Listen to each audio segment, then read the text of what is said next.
प्यारे मित्रों, आज हम शिव जी और माता पार्वती जी की एक अनोखी कहानी सुनाने जा रहे हैं।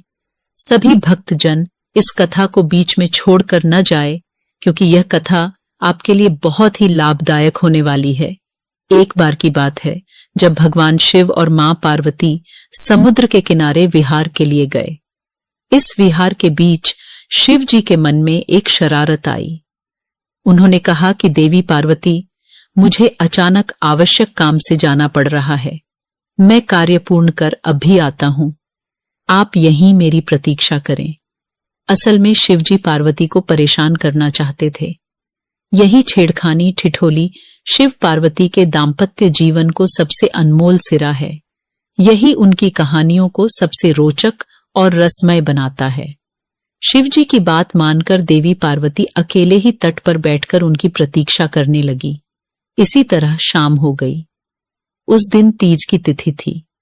जब रात तक शिवजी न लौटे तो देव पार्वती ने तट पर ही रेत के शिवलिंग का निर्माण किया और आसपास उपलब्ध पूजन सामग्री से रात भर शिवजी का निर्जला निराहार व्रत संपूर्ण किया। शिवजी सूक्ष्म रूप में वहीं उपस्थित थे और हर गतिविधि के साक्षी थे।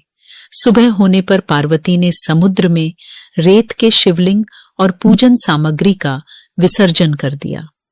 इसके थोड़ी ही देर बाद शिवजी प्रकट हो गए और बोलने लगे कि देवी पार्वती, आपने कल तीज की तिथि पर मेरी पूजा नहीं की। पार्वती जी ने कहा कि मैंने पूजा की है और अभी सामग्री विसर्जित की है। शिवजी अभी भी पार्वती के साथ और ठिठोली करना चाहते थे। उन्होंने कहा कि पार्वती, मुझे तो पूजा का कोई चिन्ह दिखाई नहीं देता। अगर आपने पूजा की है तो प्रमाण दीजिए। अब तक मां पार्वती भी समझ चुकी थीं कि भगवान शिव उन्हें जानबूझकर सता रहे हैं, क्योंकि जो जगत की हर घटना का साक्षी है उसे प्रमाण की क्या आवश्यकता है। देवी पार्वती भी इस हंसी मजाक का भरपूर मजा ले रही थीं। शिव जी की बात सुनकर माता पार्वती ने आसपास देखा। उन्हें एक गाय खड़ी दिखाई दी। उन्होंने शिवजी से कहा कि ये गाय मेरी साक्षी है। मेरे पूजा करते समय यह उपस्थित थी। शिवजी ने गाय से पूछा कि क्या पार्वती ने पूजा की है। गाय ने ना में सिर हिला दिया।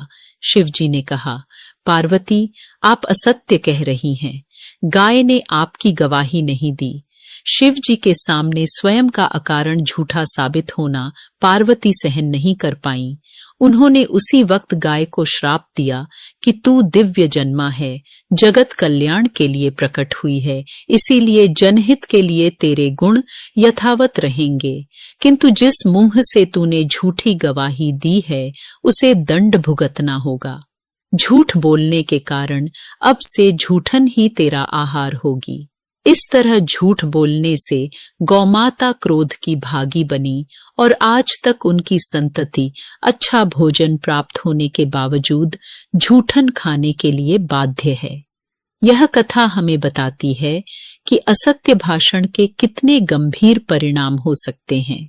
साथ ही दाम्पत्य जीवन को रसपूर्ण बनाकर मधुरता से जीवन यापन करना भी सिखाती है।